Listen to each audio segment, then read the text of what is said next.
Why don't we start at the beginning, Logan?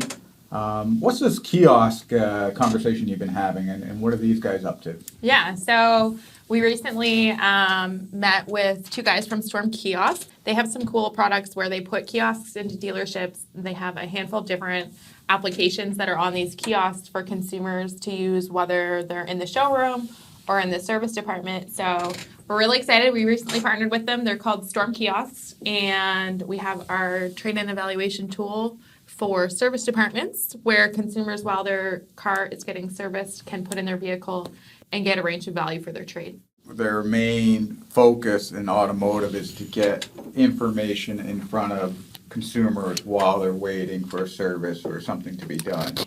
Correct. And While they're like idle in the showroom or idle in the service department to create that engagement with the consumer. so then where we fit in is providing a valuation on a trade-in that they could potentially have, and they could discover their value of their car, and the dealership could actually gain Approach a them, lead, yeah.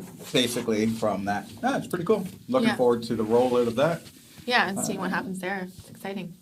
Anything else interesting going on? You got any talks coming up this summer or Yeah, spring? well, Well, we we're- do have one, don't we? We do, yeah. So we're going to the Aftermarket Toronto Conference on June 14th in Toronto at the Rothman School of Business. We're going to be speaking about VIN valuations in service departments and independent shops. Which is interesting because it kind of ties in with the whole kiosk opportunity, that the two kind of coincided, and we're like, well, we're already talking about with this kiosk people. Is there opportunity for dealers to be able to equity mine their existing customers, and how can your garages actually get leads from the existing database and customers coming into the Yeah, so to potentially, update the upsell them on service or upsell them on their trade, right? You're creating a lot of new opportunity there.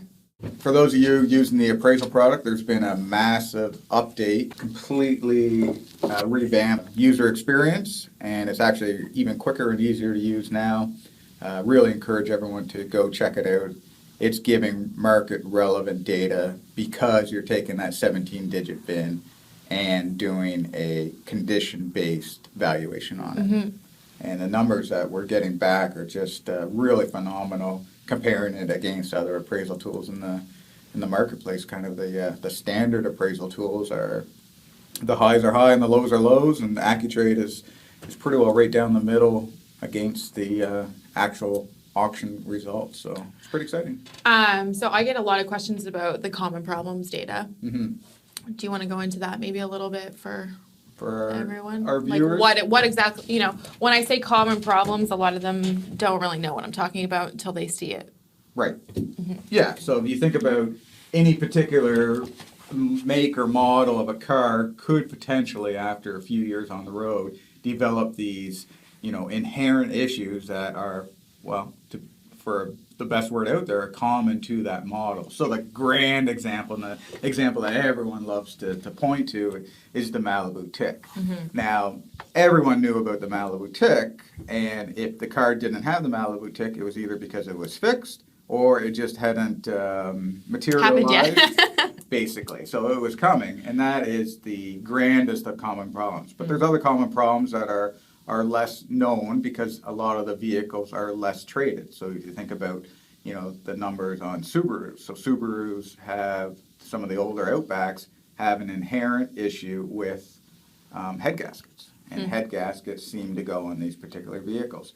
So if you're not a Subaru dealer, or you're not really, haven't dealt with a lot of them, and one comes in on trade, the common problem data set really, allows you to say, hey, this could be a problem with the Subaru. You should check it out, or ask the incoming sellers if they've done any work with their head gasket specifically. So the data is from a reconditioning centers across North America that deal with thousands and thousands of vehicles every year, and they've all recorded what some of the inherent common problems are with vehicles. So it's a really, really good tool to use. There's actually a closing method to use common problems to help you close the car. So if there's, F-150s sometimes have an inherent issue of rear end differential noise. So get in the truck. Does it have this rear end differential noise? Have you had any work done to your rear end differential? It's questions you can ask the customer to get to the bottom if there's going to be a problem, because you do not want to find the common problem. We hear it when all the time, service right? bay Yeah. says, "Hello, Mr. Used Car Manager. Did you know about the head gasket in this Subaru?" Right. So it's pretty cool. We love it. Yeah. It's worth the price of admission alone. All right. Well, that sounds like a good little chit chat for today. I guess so. I could talk all day on Accu-Trade. Why don't we do this again soon? We will.